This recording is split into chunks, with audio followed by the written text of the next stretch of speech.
In the near future, overpopulation has depleted the world's resources, so the UN decides that countries must cut their population by 5% every year. In the USA, all students take a standardized test once a year and those with the lowest scores are executed. The test is called the 10 to 241, but people have nicknamed it the thinning. In Texas, students are studying for the test, which will start in 18 hours. High schooler Lena is mentoring Simon while her younger siblings play behind them. Simon is frustrated because he doesn't understand enough and pays Lena a good amount of cash, which gets him special contact lenses that give him all the answers. Lena reminds him to destroy them after the test. At that moment, she receives a call from the hospital saying that her mother is trying to get discharged against medical advice. Lena asks the doctor to buy time and rushes to the hospital with her siblings, where her mother has already signed all the discharge paperwork. The doctor pulls Lena aside and turns down her money, revealing her mom has gotten worse and no treatment will help her now. In the evening, with only 12 hours left for the exam, the governor's son Blake tells his bodyguards he's going to the kitchen for a bite, but he actually sneaks out of the mansion and gets in his car to meet his girlfriend Ellie. The mood gets awkward when they remember they may die in the morning, so they decide to distract themselves. They sneak into another mansion and use the pool for a while. Afterward, they return to the car to make out, but Ellie can't get in the mood because she's scared of the test. They're suddenly interrupted by a bodyguard, who drags Blake back to his house. Governor Dean scolds Blake for wasting his time the night before the test, pointing out he should be studying now so he can have fun later. He thinks Ellie is a distraction that Blake can't afford until he graduates next year, but Blake doesn't look convinced. Dean gives him a hug anyway.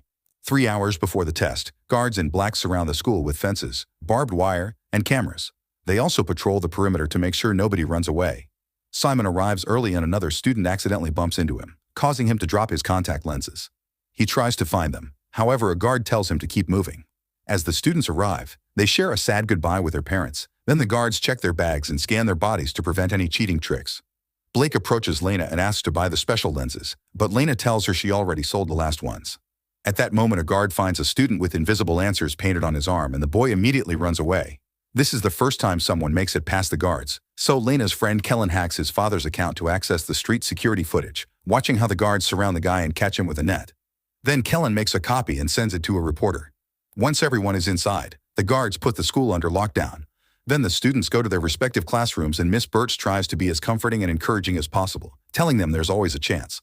Mr. Glass reminds them of the rules. They have 2 hours to finish the test, their eyes must never leave their tablets, and all grades are final. At that moment, the test finally begins and everyone concentrates on answering the questions on the tablet, but it's clear many of them are struggling. When the test is finally over, the students must drop their tablets and the guards immediately go over the results in their computer.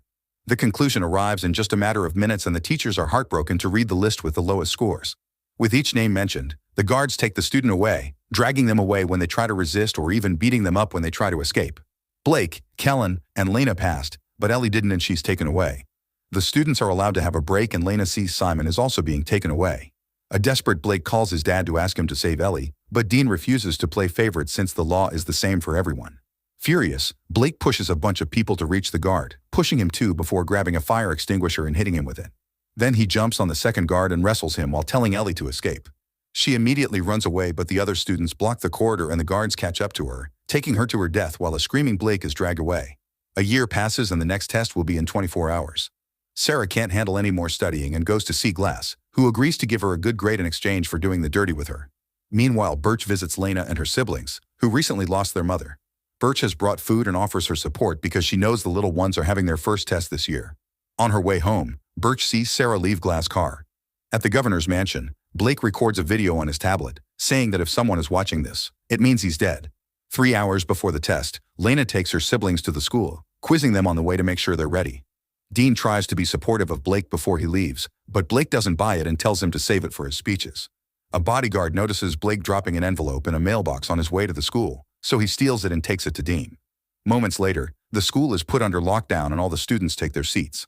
In the kindergarten class, the teacher plays an animated video full of propaganda that explains why the test is important to save the Earth. Other countries kill the elderly or restrict the amount of annual births, but the USA concentrates on keeping the smart people so it can be great again. Then the students are given the tablets and the test begins. Meanwhile, Dean finds Blake's video inside the envelope and learns that he's going to fail the test on purpose so his father can watch his son die because of the system he defends so much. Dean immediately asks the bodyguards to bring Blake home, but nobody can leave the school after lockdown. After making his bodyguard leave the room, Dean calls Mason, the head of the school's security operation. In the classroom, Blake answers everything fast and wrong, allowing him to finish early.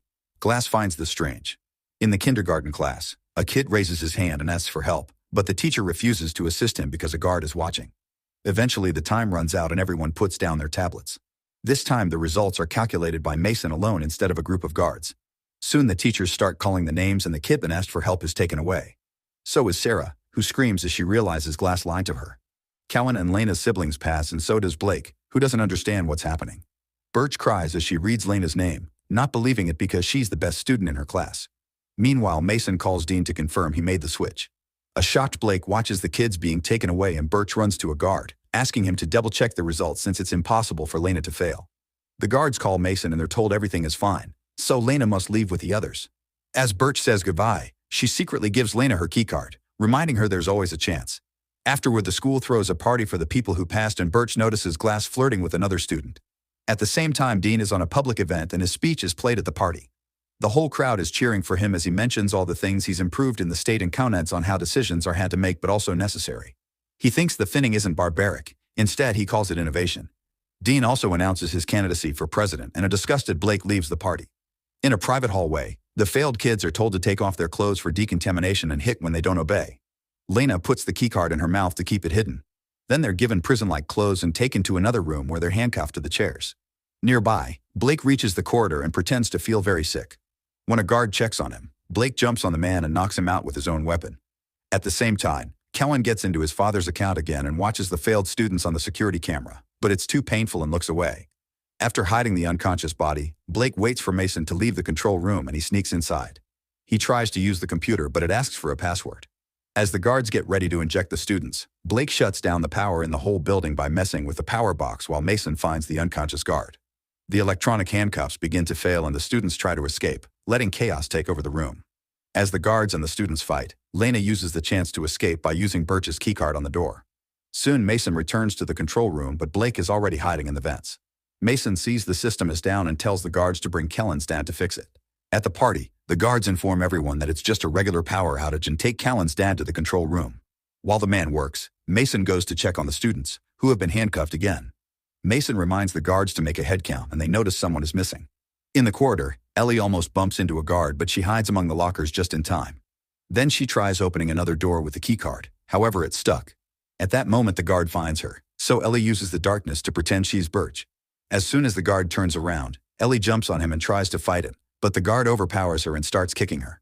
Suddenly Blake shows up and takes over the fight, using the element of surprise to knock the guard out. Afterward, Blake admits he failed on purpose and Lena realizes something is off with all the results. Blake then activates the alarm to send all the guards to the corridor while he and Lena hide in the vents. Mason announces the school will stay in lockdown until they find Lena, not caring about the fact the kids are supposed to be reuniting with their parents by now. In events, Blake judges Lena for selling the lenses to the desperate kids because he sees it as taking advantage of their fear. Lena has to explain she only did it to pay for her mother's treatments, and Blake immediately apologizes. She also admits that she used to have a crush on Blake. At the governor's home, a reporter asks Dean about the prolonged shutdown at the school, which Dean didn't know about. He pretends everything is under control, and after the interview he checks the news to discover Kellen's reporter friend is outside the school. She's covering the crisis and interviewing parents who are worried about their kids' fate. Meanwhile, Mason makes all the teachers prove they still have their keycards. When he's about to check Birch, he's interrupted by a call from Dean, who furiously yells at him to solve the problem quickly. Back to Blake and Lena, they continue to move through the vents when suddenly the surface breaks and Blake falls through, landing in the pool. Lena immediately jumps in and swims quickly to rescue Blake, who is unconscious. Fortunately, Lena knows CPR and manages to wake him up. Then they head to the lockers and turn around while they change into dry clothes. Lena finds another vent so they can keep going. At the party, some students try to leave only for the guards to beat them up, so Kellen starts recording and sends it to the reporter. Minutes later, Lena and Blake reach the corridor outside the server room and the keycard falls from Lena's pocket. The guards hear a noise, so Blake immediately covers Lena's mouth and they wait for the men to pass by. Thankfully, because of the darkness, they don't see the key. Next, the duo goes to the science classroom, and this time the noise they make as they descend is definitely heard by a guard. Putting a few objects together, Lena makes a magnet rod to fish for the key. At that moment, the guard arrives and starts pounding on the locked door, so Blake sends Lena back into the vents while he stays as a distraction. Blake tries hiding behind the desks, but the guard bursts in and quickly finds him. Soon, only one of them is unconscious on the ground. In a vent, Lena waits for the guards to move and lowers the magnet. She manages to catch the key and raises it, only for a guard to suddenly grab it.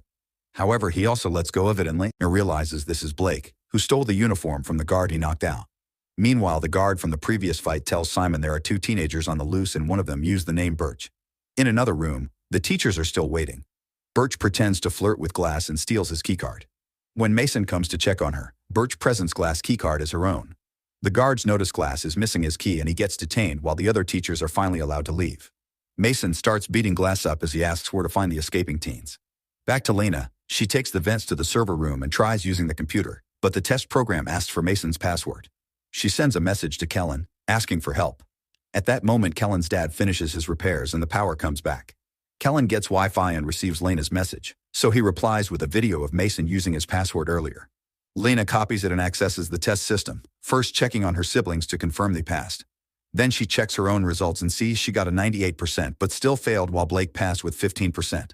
The same happened with Ellie, who failed with a score of 88%. It seems Dean has been messing with the test results for a while. Speaking of Dean, he appears on a press conference and claims that Lena killed two guards after failing the test, but the guards are working hard to keep everyone safe. At the same time, Kellen sends his reporter friend the video of the guard beating up the students that try to leave, which immediately gets played on national TV. Lena guesses this is Kellen's doing and sends him some screenshots of the manipulated test results. Sadly, Mason finally sees her on the security cameras and raises the alarm, so she starts running. Mason and his guards quickly surround her and she tries to say she has proof she actually passed, but she gets arrested anyway. Meanwhile, Blake finds the room with the students and pretends he has orders to move them.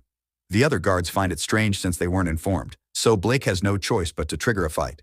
He barely manages to throw some punches before the guards surround him and overpower him too.